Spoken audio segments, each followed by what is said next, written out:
No one truly prepares you for parenting, but the right conversations can save you years and years of trial and error. Hello everyone, and welcome to Parenting Hack by Itenibi. My name is Eniola Aremu, and I'm a parenting and child development content creator, a mom, and someone who believes that even as much as parenting does not come with a manual, it can come with guidance, structured experiences, and parenting hacks that can make the journey a lot easier.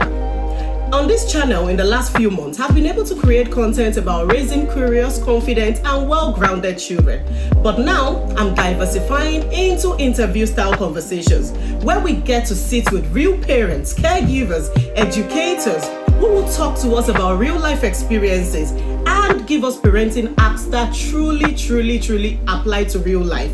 So if you're a parent, a caregiver, or someone who wants to raise children with intentionality, with love, with wisdom, with values, you are in the right place. Parenting Hack is all about honest conversations. It's about the struggles, the wins, the successes, the lessons, the stories, and parenting hacks that actually work in real life situations. So if you're a parent, a caregiver, and you want to raise children with intention, with love, with wisdom, with values, then you are in the right place. So parents, this is the maiden edition, and I'm happy you're here to witness the beginning of something meaningful. Before we dive in, please subscribe, share, like this video, and turn on the notification button, because if parenting, child development, and real conversations matters to you, I'm sure you will definitely know where to leave us. Thank you. Let's dive into today's talk. Hello everyone, my name is Oluwaseyi Bankole Francis. I'm an educator.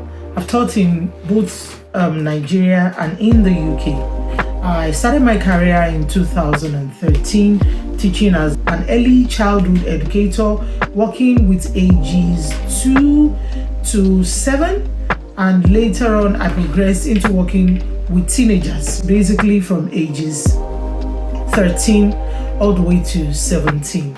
It's been a pleasure working with various age groups, and it's been a rewarding experience being a teacher back in Nigeria and also in the UK. I joined the General Teaching Council for Scotland Teachers in 2023. I got fully licensed in 2024 as a chemistry teacher and a science for BGE level in the UK. Oh wow, that's brilliant. That is super amazing. So who else you have to have an amazing podcast, if not someone who have dealt with children across several age groups? So you're very welcome, Mrs. Sheyi. I'm so happy that you're here with us. And like I said, we're going to be taking a lot of value out from here. So let's quickly get into the questions. Can you tell us what it has been like working with teenagers from different cultural backgrounds? Yeah, it's been a rewarding experience, and it's also been a learning curve for me. Okay.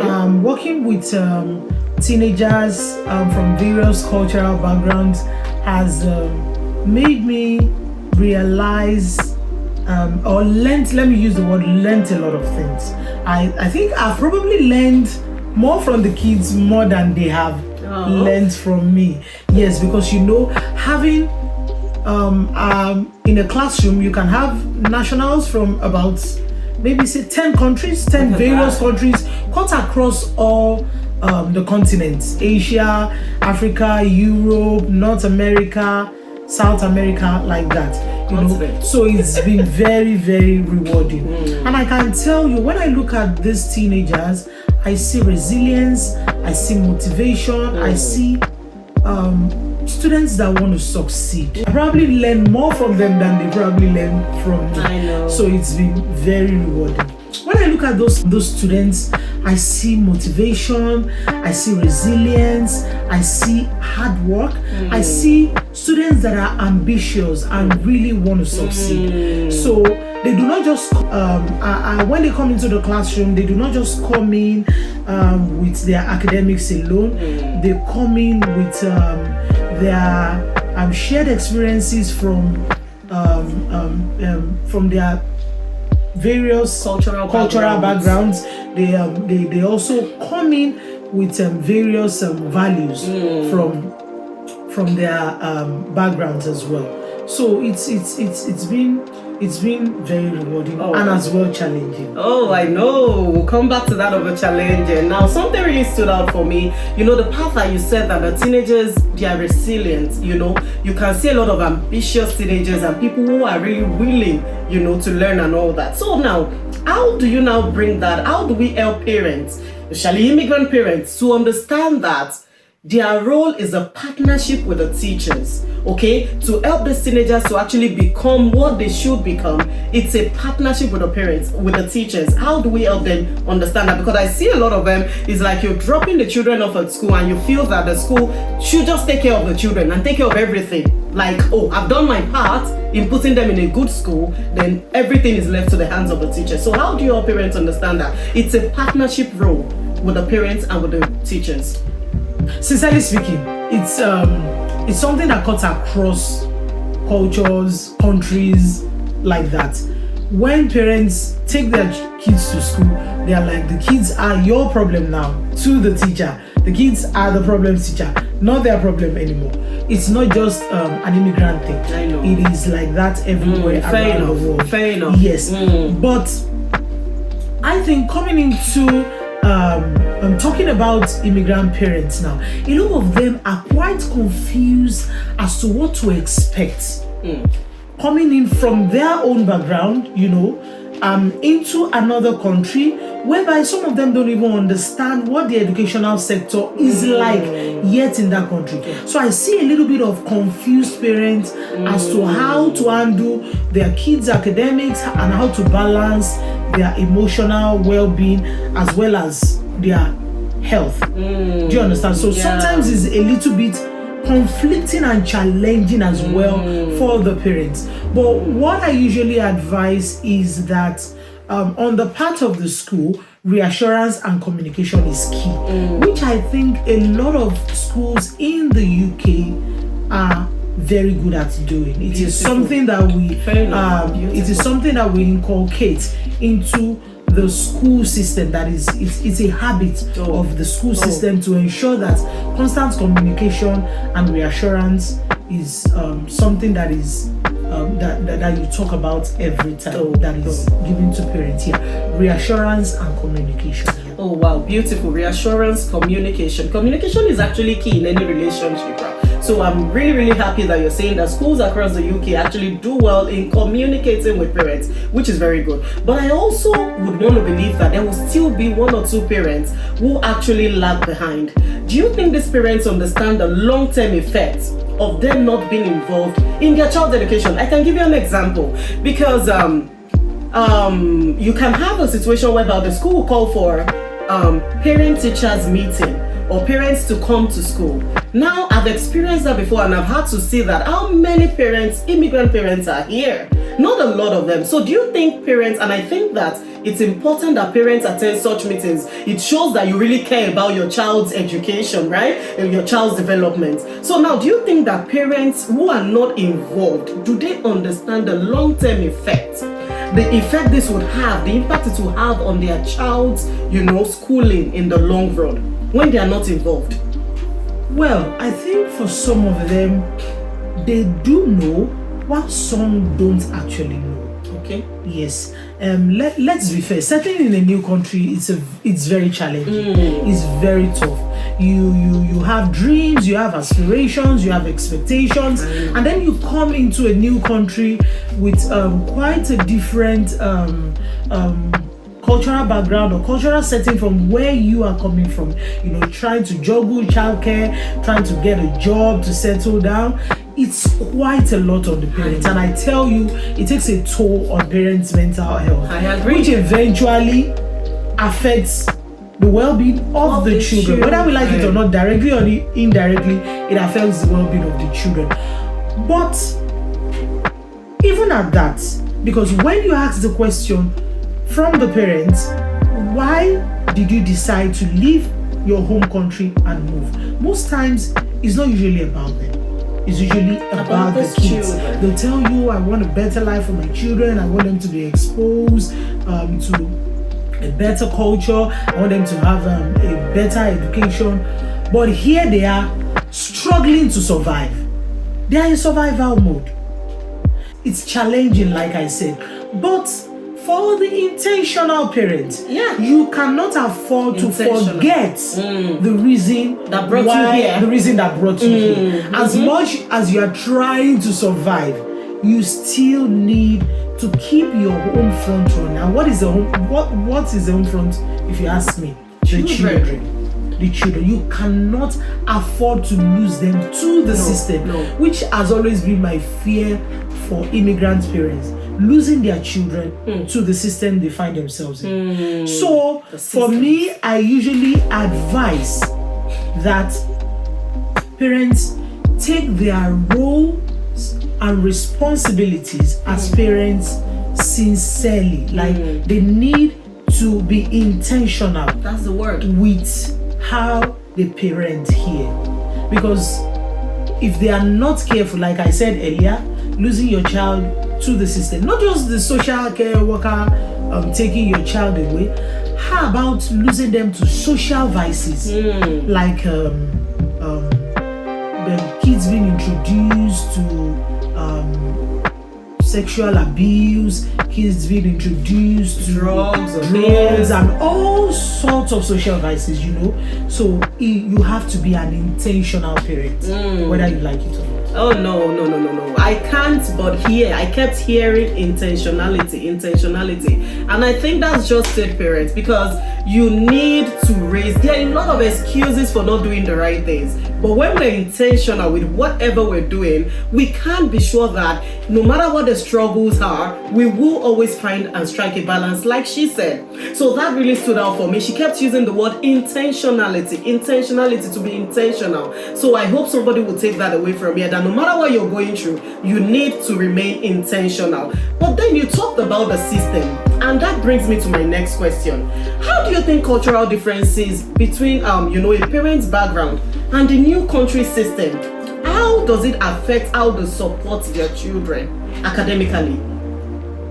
Yes, like I said, when parents come into a new system like that, they come in with high expectations, but because back, for example, I'll use Nigeria as a background example, since that's where I come from. Back in Nigeria, you have parents seeing the teacher as the authority, the know-it-all person. So they don't question, they don't change the authority of the teacher. They assume since the teacher is the one doing the thing, is a know-it-all thing. But here, like I said, it is partnership here. Beautiful. It is partnership. In fact, in school, we're encouraged to ensure that as much as possible, we carry the parents along. We refer to them as stakeholders. Yes, in fact, they are the major stakeholders in the education sector. Wow. So we are encouraged as much as possible to carry them along. There is what we call homeschool information, where always, communication is always going home. Communication is always going home. You have your phones popping with emails telling you what is going on in school and all of that. For everything, every activity your child is doing, communication is being sent home. It is very, very, very essential here. We do not joke with it here in the UK. The system does not joke with it at all. So coming from that coming from a system like Nigeria, where maybe you get information and you're probably maybe not getting enough, or getting enough and not doing a lot about it, here you will be held accountable. You will be held accountable for it. Because when you probably maybe come to complain about something, they'll be like, we sent this home, we didn't get a response for you. There's a lot of communication going on that you cannot afford to come to school and talk about something and they tell you, but we told you this. You were aware. You can't afford to be ignorant. You can't afford to be ignorant. There is communication, or you have a lot of information coming into you, so you cannot be ignorant about your child's education, and you will be held accountable. You will be held accountable. So parents try to struggle with this part of their child's academics, because they are like, I'm trying to settle in a new country, they find it overwhelming, which I understand how it can be sometimes, because I've been in that shoe, trying to juggle your settling in and your home front. It's a lot. But what I usually advise is for parents to stay abreast of whatever information that is coming in from school. When you're not clear about something, send an email, ask questions. There are always people to give answers. Do a lot of research, talk to other parents that have probably been here for years. How do I go about this? How do I do this?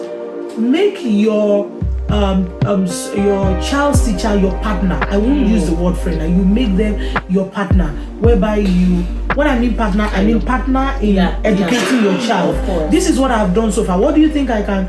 And you will get answers. Trust me. Beautiful. Do not be tired of asking questions. You will get answers. Beautiful. Yeah. You know what? One thing stood out for me: accountability. Not a lot of people are held accountable for things they do. So here they send enough information and you are accountable. You must be accountable for how you raise your child. So you can't afford to do things anyhow the way you want it, right? So you are definitely held accountable. Now, because of this accountability, have you had an opportunity where you had to talk to a parent, where you had to, talk to a parent about the expectations of the system? What the system expects of a parent. Have you had that conversation with a parent? Yes, most times I do that a lot, because back, like I said earlier, back in Nigeria, the teacher is seen as the authority. They can be, they probably will not be questioned that much. Not that you can't question, but they probably would not be questioned that much, because they see it as, they know what they are doing is their job, let them do it, I'm paying them for it. But like I said, here you are held accountable, and that is what I usually tell parents whenever I have, because there's what we call the parents' evening, whereby parents come in to talk about their children, just like teachers. Open Day in Nigeria. Just like Open Day in Nigeria, but we call it, yes, we call it Parents' Evening here. I don't know what they call it in England, but in Scotland we call it Parents' Evening, where we have a one-on-one conversation with the teacher and the parent. They talk about the targets that has been set for the child, that the child has set for himself or herself, and also they talk about the progress the child has made, and also how they can help that child if there is anything lagging behind. However, I've had to speak to immigrant parents, especially African parents, that see, where we are now is a lot different from where we're coming from. And you will be held accountable for your child's academic progress as well as their well-being. Really tough. You cannot afford to be ignorant and be absent in their academics or their life generally. So you have to, I know it is tough, I know it is difficult, but you have to be intentional about it. Yes, I've had to have this conversation with parents, and then you have some parents opening up to you, telling them how confused they are. I'm seeing this, I don't understand what it means. And I will gladly explain to them, this is what you need to do. I saw this document, I don't know what it means. I heard about this, I don't know how to go about it. These are conversations that I've had with parents. For example, I had the opportunity of explaining to a parent that in school there is what we call shanari, and that shanari is part of the Get It Right for every child.